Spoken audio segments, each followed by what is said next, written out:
Alrighty, boys and girls, ladies and gents, we're here to provide a disgusting amount of value to you because we're going to talk about some stuff that's based on $30 million in client results. Not 5, not 10, not 15, not even 20 or 25, $30 million. This is stuff that I've learned along the way that's helped me craft effective messaging that gets people to buy products.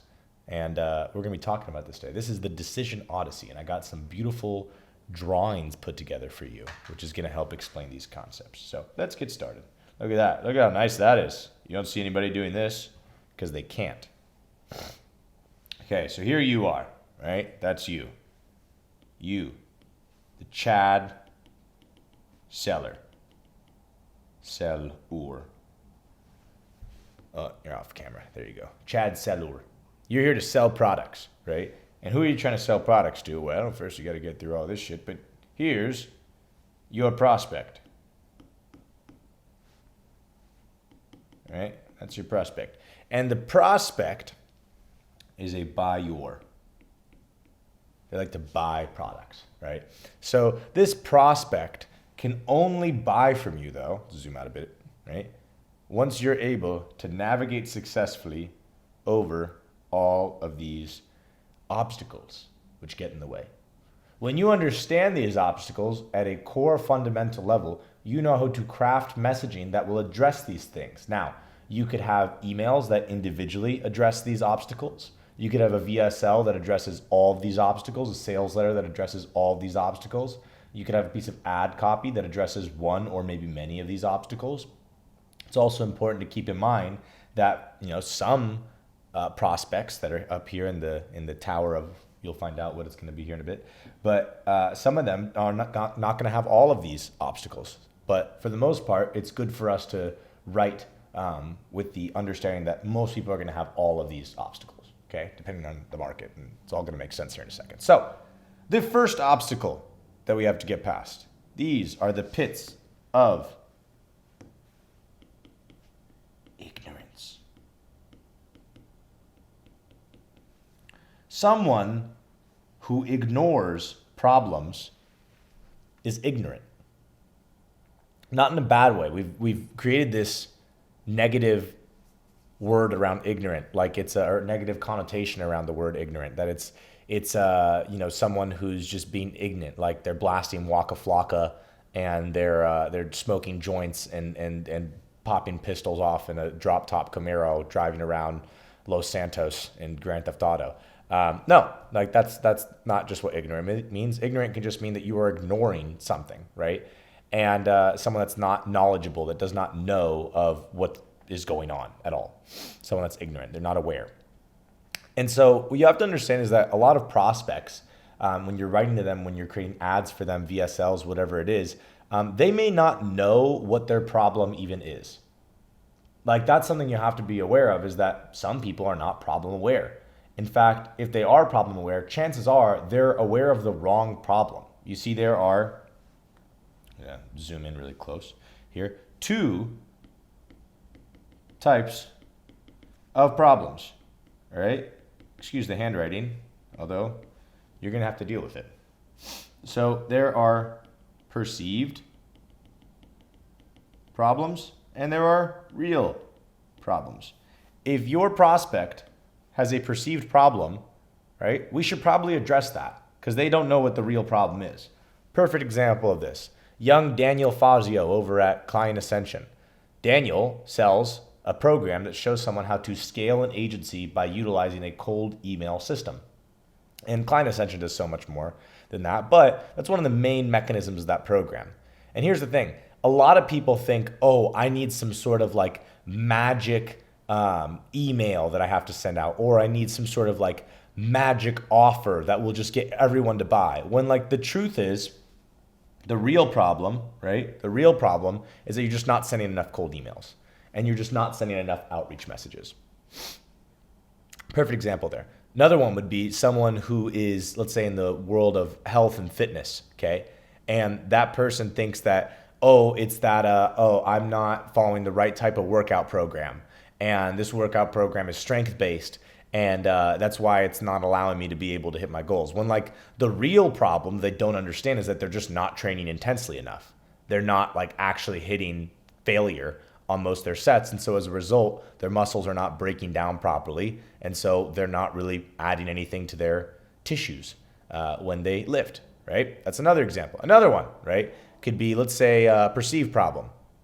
Well, my wife, she's just grown distant from me because that's how things are, right? Our marriage is just declining. We've lost the spark. The problem is really just that, she's just older, and that's what it is. When the real problem is just you're not showing up the way you should in your marriage, and it's not really allowing her to create any level of attraction. She's lost attraction to you because you've stopped doing the things that you did in the beginning of the relationship, right? So you see how there's these perceived and real problems? This is how someone can be in the pit of ignorance. And you have to get over this. You have to help them understand the real problem. They got to understand the real problem. This is a great way for us to be able to immediately catch someone's attention. Isn't it odd how blank? What most people don't know is blank. Do you ever feel like blank? Does it ever feel like blank when really blank? Like, we need to address their perceived problems. And most of them will not know the real problem based on whatever your offer is. I just realized we didn't even put the E. Ignorance. There you go. Ignorance. Ignorance. There we go. So in order for us to get to our prospect all the way up here, we have to help them get out of ignorance. We need them to be aware of the real problem. Only until they are aware of the real problem will they ever consider listening to us, right? Because if everyone's saying the same thing, you just blend in. But when you say something different and you actually say something they haven't heard before in terms of what the real problem is, now we got some good copy there. Now, be aware though that may not be the case with every single prospect, right? Some are very problem aware. And if that's the case, just an easier sell for you, which is when you need to move on to the next obstacle that we need to get past, right? So we've gotten past this one, right? Check. It's all good to go. Now we need to get past the next one. As you can see, there's barbed wire. Look at the level of detail that I've provided you here today, too. The pit is a giant hole. If you zoom in on this next pit, look at that. There's little snakes and everything on there. Look at that, little spiders on there. What is this next pit, you ask? I shall tell you. It's the rocks of fear. Fear. I'm talking fear. Remember that Kendrick song? It was a good song. Fear is a real thing. And most of your market is experiencing some form of fear. And that fear can come in many shapes and sizes. It could be fear of having to invest. They may not want to invest. They know, like, guys, people aren't dumb. They know if they need to get on a sales call that they have to buy something. And usually a sales call is going to be a product that's above $3,000. Usually going to be around 3 to 10, possibly more. Sometimes 20, 30, 40, 50. Let's keep running up numbers. But you know what I mean? Like that's a sales call. So the rocks of fear are, again, it's the fear. It's what most people are experiencing in terms of, well, I would just say it's them not wanting to cross the boundary, the gap, bridge the gap from their current situation to their desired situation, getting over. A lot of people have these fears, and you have to ask yourself, like, what are the fears that my prospect has? So, for instance, we could have it with health and fitness. Their fear is that people are going to judge them in the gym, right? Their fear is that it's going to be very difficult for them to be able to maintain the diet. Their fear is that, they're going to shed all this weight and then it's just going to come piling back on. Or their fear is that they're not going to be able to enjoy their diet and they're just going to have this shitty life for 6 months where, and guys, a lot of people in the health and fitness market have been in shape before. Like, it's not just they were perpetually fat. I'm going to make a t-shirt that says that, perpetually fat. That's a good one. But no, like they've been in shape before. And so what you have is people that don't want to repeat the same cycle again. And so how can you address those fears in your copy? This isn't like another one of those programs where you're going to lose a bunch of weight in 6 months because we're going to put you on a super restrictive diet. And then after that, it's going to come piling back on. No, we don't want to do that.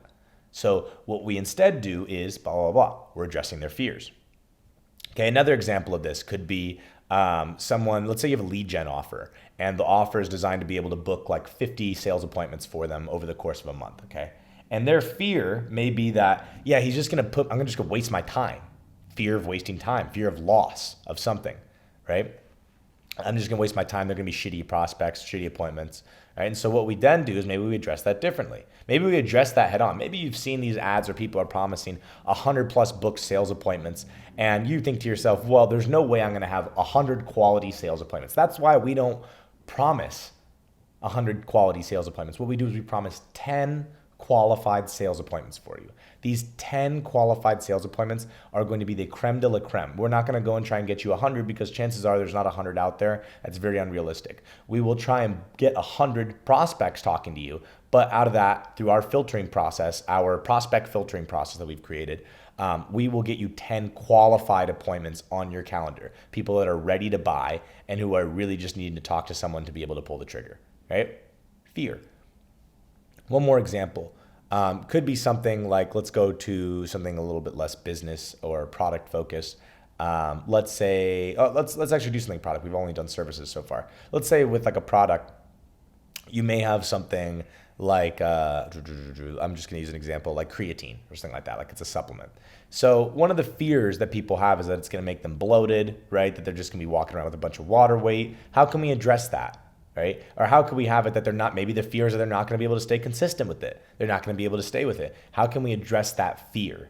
And so when you make an effort in your copy to first inform the prospect and inform them and get them out of ignorance, out of the pits of ignorance, right? And then as well, address their fears head on and just again, face them head on. You will see that people are more receptive to your messaging. Okay? And then all we got to do really is cross the waters of doubt. The waters of doubt. You can see, look at how cool this guy is. Rah. It's like the Loch Ness Monster. Super cool, right? Look at the detail there. You're welcome, ladies and gentlemen, for the level of detail that I put into this presentation. The waters of doubt. So what people need to understand about marketing inherently is that it is basically you having to prove that you're not a scammer and that your product is not full of shit. How many times have you bought something that's been full of shit? I've spent damn near $250,000 on my education. Probably only about $125,000 of that was quality products and quality education. The remaining $125,000 was garbage. And so people have doubt. They feel like, hey, this person's full of shit. And so our job is to help them see that, just eviscerate that doubt. That's what we need to do. We need to just eviscerate that doubt.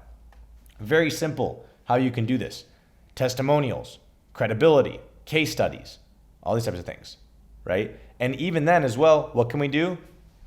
It's the big G word. Can you guess what I'm going to say? You're damn right. Guarantees. Guarantees remove doubt entirely. Because if you say to someone, if it's a service-based business, I'll book you 10 qualified sales appointments on your calendar within the next month. And if I'm not able to do that, I will pay you personally $1,000 and I'll buy you a steak dinner. It's like, well, that's a pretty good way to remove doubt, right? You may be saying, Nick, that seems kind of excessive to add a steak dinner to it. Do you, ladies and gentlemen, do you not understand that your whole job is to separate yourself from everyone else? You could have someone, I'm gonna put my sunglasses back on. You could have someone that has the exact same offer as you, the exact same case studies as you, the exact same guarantee as you, right? And the person doesn't know who you are. But if you just add something like that onto it, and I'll buy you a steak dinner, you would be shocked at how many people will be like, yeah, that's just more fun. Like that's cooler, right? It separates you from everyone else. So you don't need to add the steak dinner thing to it, but like, that's a great idea. So guys, you need to eviscerate the doubt. Testimonials, testes, guarantees. You can have it where there are case studies, right? Proof. You need to give them just an undeniable amount of proof. That's what you have to do. So when we have helped them get out of ignorance and out of fear and out of doubt, we have arrived at the tower of decisions. Tower of decisions. We got to go up the tower, and then there's our prospect, and they have our money, and that's us right there. And we have a fishing pole. There you go, a little hook right there. And you get the money, and there's you, smiling, and you're all happy, and you have big biceps too, because you're cool. Right? So we have to empower people to be able to make a decision. That is what good marketing does, guys. It empowers people to make decisions. Most people like walk around in their life and just have never really had the balls to make the decisions that they want in their life. This especially applies to information products, coaching, biz op stuff, everything. Because most people are cowards. And I don't mean to say that in like a negative light. Like I'm not trying to be a nihilist or be negative, but it's just the truth, guys. Like most people are totally okay with just getting fucked. And I don't mean by like, they are actively thinking, like they wake up in the morning, just like, oh boy, I can't wait to get fucked today. Like, no, they just kind of settle. It's a stable check. Like they don't want, I'm talking about biz op, for instance. It's like quit your job kind of offers. It's a stable check. It's a stable offer, right? They're just like, man, I don't want to risk it. And so a good decision empowers someone. A good decision helps them feel like they're getting closer to their goals. So like the creatine example, that decision could help them put on more muscle mass, help them get closer to the physique that they want, help them get closer to the weight they're trying to hit for their bulk before they cut down. For that example of, let's say for the lead gen one, making the decision actually will free up more time for them so they can now go and spend more time with their kids. Making the decision in the case of the, let's use a dating offer, making like the marriage one that we talked about earlier, making a decision could help them finally reignite the spark in their marriage. So good marketing incentivizes someone to make a decision and empowers them. And we show them the 3 decisions that they have at the moment. So those 3 decisions are, number 1,